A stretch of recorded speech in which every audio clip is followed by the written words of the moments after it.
when they eat certain plants, they have reactions. But I think that's like what kind of reaction? Their body, they have like an autoimmune reaction. Oh, okay. Like some people that are on like high vegetable, high oxalate diets, high, leafy greens and stuff like that. Some people have reactions to them. Mm-hmm.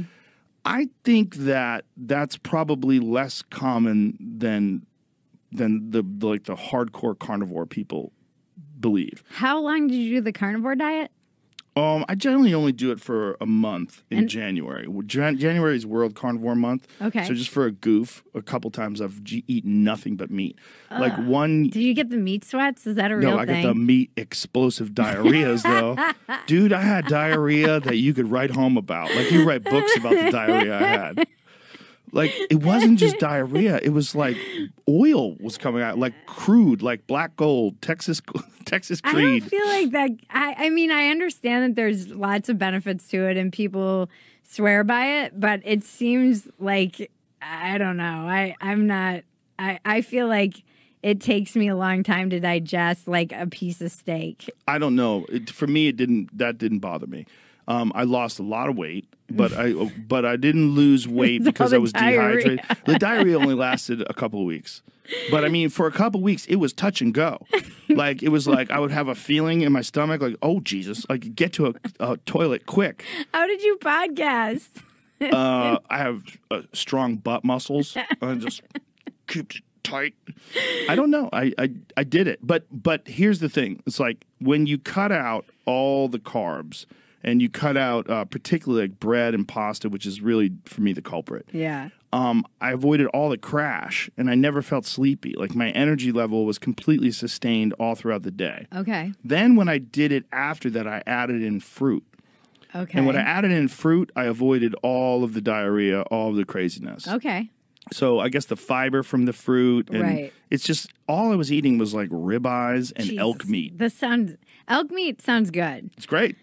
Ribeyes, but I needed fat. Like, you can't just eat elk meat. You can, I'm sure, but you need fat. Yeah. And elk is very lean. Elk is, you're basically eating a super athlete. Yeah. You're eating a super athlete that's running away from mountain lions. Yeah. Like, they're fucking jacked.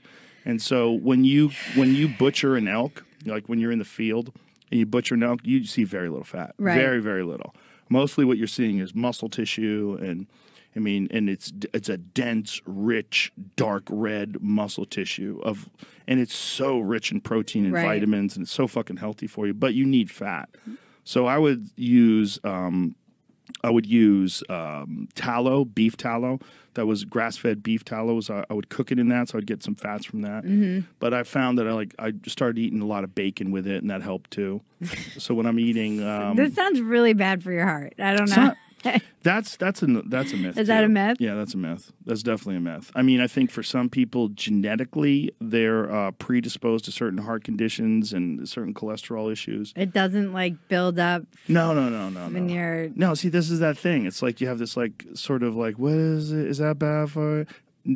All the studies that point to meat being bad for your heart are what's called epidemiology studies, and those studies where they make people fill out like a questionnaire, like how many times a week do you eat meat? Right.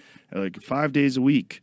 And then they looked at those people and they said, oh, there's higher instances of heart disease in those people.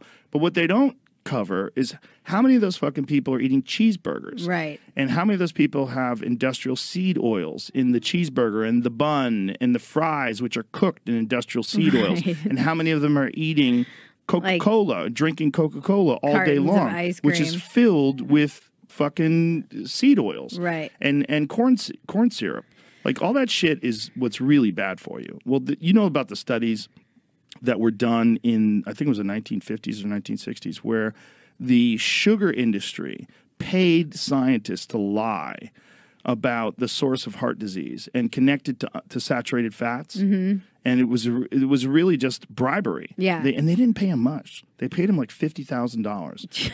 And in paying them that $50,000, see if we can find that. Because the New York Times wrote about this. So people have this idea that that meat is bad for you. Well, but meat is what people have been eating since the fucking beginning of time. Right. I remember reading that, like, the whole idea that fat was bad for you is because of the sugar lobbies, and then they just replaced all of the fat with sugar, and then now we have an obesity epidemic, 100%. essentially. And I do think there's part of the problem with, like, we have a problem. I mean, even flying lately, I'm like, oh my God, every single flight I've been on, they need like 7 wheelchairs. You know, it's just seems more than ever before people are struggling with obesity, and I think it's obviously been proven. And I think a lot of it too is just like confusion about what they should eat. Yeah. I feel like there's so much confusion around food. It's not really confusion. There is confusion, but it's also like that stuff's delicious, and it tricks your body into eating Cheetos. Go back to the top, please. So this is 50 years ago, sugar industry quietly paid scientists to point the blame at fat. Did anybody get punished for this? I think they're all dead. Luckily. But this is also part of the problem. We have the ability for this crap to happen. Yeah, well, it happens less and less now because of the internet, because this stuff can get out. But yeah, the next year, after several scientific articles were published suggesting a link between sucrose and coronary heart disease, the SRF approved a literature review project, and it wound up paying approximately $50,000 in today's dollars for the research.